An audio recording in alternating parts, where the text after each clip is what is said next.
ಮತ್ತಷ್ಟು ಇನ್ ಡೀಟೇಲ್ಡ್ ಆಗಿ ಮಾಹಿತಿಯನ್ನ ನೀಡ್ತಾ ಹೋಗೋದಕ್ಕೆ ನನ್ನ ಜೊತೆಗೆ ಜಾಯಿನ್ ಆಗಿದ್ದಾರೆ ಫೋಕಸ್ ಟಿವಿ ಮುಖ್ಯಸ್ಥರಾಗಿರುವಂತಹ ಹೇಮಂತ್ ಅವರು. Hi sir. Hi Nishita.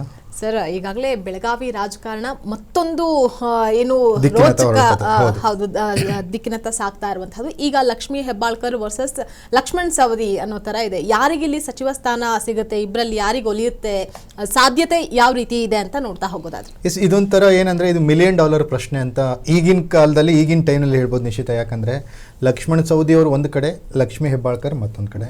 Lakshmi Hebbalkar ಈಗಾಗಲೇ ಮಹಿಳಾ ಮತ್ತು ಮಕ್ಕಳ ಕಲ್ಯಾಣ ಸಚಿವೆಯಾಗಿ ಕೆಲಸ ಮಾಡಿದ್ದಾರೆ 3 ವರ್ಷ ಸಿದ್ದರಾಮಯ್ಯನವರ ಅವಧಿಯಲ್ಲಿ. ಲಕ್ಷ್ಮಣ್ ಸವದಿ ಹಿಂದಿನ BJP ಸರ್ಕಾರದಲ್ಲಿ ಉಪಮುಖ್ಯಮಂತ್ರಿಯಾಗಿದ್ದಂಥವರು. ಅಪಾರವಾದ ಅನುಭವ ಇಬ್ಬರಿಗೂ ಕೂಡ ಇದೆ. ಇಬ್ಬರಿಗೂ ಕೂಡ ಸರ್ಕಾರದ ಭಾಗವಾಗಿ ಕೆಲಸ ಮಾಡುವಂತಹ ಅರ್ಹತೆ ಮತ್ತು ಯೋಗ್ಯತೆ ಇಬ್ಬರಿಗೂ ಇದೆ. ಇಬ್ಬರು ಒಳ್ಳೆ ಕೆಲಸಗಾರರು ಕೂಡ. ಆದರೆ ಒಂದು ಜಿಲ್ಲೆಗೆ ಎಷ್ಟು ಜನರನ್ನೇ ಇವರು ಮಿನಿಸ್ಟರ್ ಮಾಡ್ತಾರೆ ಅನ್ನೋದ್ರ ಮೇಲೆ ಡಿಪೆಂಡ್ ಆಗುತ್ತೆ. ಆಲ್ರೆಡಿ ಬೆಳಗಾವಿಯಲ್ಲಿ ಈಗ ಸತೀಶ್ ಜಾರಕಿಹೊಳಿ ಮಿನಿಸ್ಟರ್ ಇದ್ದಾರೆ. ಇನ್ನೊಬ್ಬರನ್ನ ಯಾರೋ ತಗೊಳ್ತಾರೆ ಅನ್ನೋ ಥರ ಇರುತ್ತೆ. ಹಾಗಾದರೆ ಇನ್ನು ಒಬ್ರು ಯಾರು ಆಗ್ತಾರೆ ಇಬ್ಬರಲ್ಲಿ ಆಯ್ಕೆ ಅನ್ನೋದು ಈಗ ಗೊಂದಲ. ನೀವು ಹೇಳೋ ಪ್ರಕಾರ ಸೌದಿ ಏನಾದರೂ ಮಂತ್ರಿ ಆಗಬೇಕಂದ್ರೆ ಅದಕ್ಕೆ ಲಕ್ಷ್ಮೀ ಹೆಬ್ಬಾಳ್ಕರ್ ಅವರ ಕಾಟ ಶುರುವಾಗಿದೆ.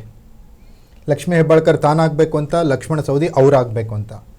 ಇಬ್ಬರೂ ಕೂಡ ಅತಿರಥ ಮಹಾರಥರೆ. ನೀವು ಹೇಳೋ ಪ್ರಕಾರ ಮದಗಜಗಳ ಹೋರಾಟ ಅನ್ನೋದೆಂದರೆ ಅಬ್ಸಲ್ಯೂಟ್ಲಿ ರೈಟ್. ಅವರಿಬ್ಬರು ಈಗ ಅತಿ ದೊಡ್ಡ ಮಟ್ಟದಲ್ಲಿ ರಾಜಕೀಯವಾಗಿ ಬೆಳೆದಿದ್ದಾರೆ ಬೆಳಗಾವಿಯಲ್ಲಿ.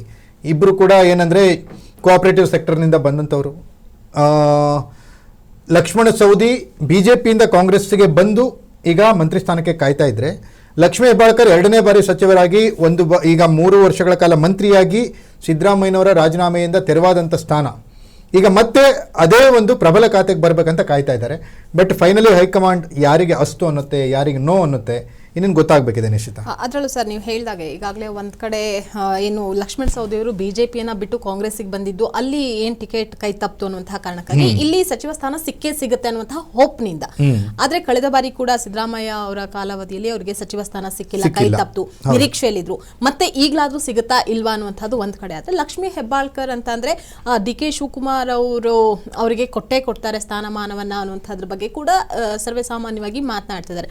ಇಲ್ಲಿ ಯಾವ ರೀತಿ ಲಕ್ಷ್ಮಣ್ ಸವದಿ ಅಥವಾ ಲಕ್ಷ್ಮೀ ಹೆಬ್ಬಾಳ್ಕರ್ ಅಂತ ಹೇಳಿ ನೋಡ್ತಾ ಹೋಗೋದಾದ್ರೆ ಯಾರಿಗೆ ಸಿಗಬಹುದು ಸಾಧ್ಯತೆ? ಆಕ್ಚುಲಿ ಏನಾಗ್ಬಿಡುತ್ತೆ ಅಂದ್ರೆ ಇಲ್ಲಿ ನಿಶ್ಚಿತ DK ಶಿವಕುಮಾರ್ ಅವರ ಪರಮಾಪ್ತೆ ಲಕ್ಷ್ಮೀ ಹೆಬ್ಬಾಳ್ಕರ್ 2 ಮಾತಿಲ್ಲ.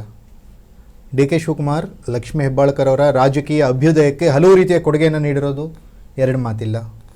ಆಮೇಲೆ ಲಕ್ಷ್ಮೀ ಹೆಬ್ಬಾಳ್ಕರ್ ರಾಜಕೀಯವಾಗಿ ಈ ಹಂತಕ್ಕೆ ಬೆಳಿಬೇಕಂದ್ರೆ DK ಶಿವಕುಮಾರ್ ಅವರ ಪಾತ್ರ ಇದ್ದಿದ್ದು ಕೂಡ 2 ಮಾತಿಲ್ಲ. ಲಕ್ಷ್ಮೀ ಹೆಬ್ಬಾಳ್ಕರ್ ಅವರಿಗೆ ವಹಿಸಿರೋ ಕಮಿಟ್ಮೆಂಟನ್ನು, ಬೆಳಗಾವಿ ಜಿಲ್ಲೆಯಲ್ಲಿ ಪಕ್ಷದ ಸಂಘಟನೆಯನ್ನು,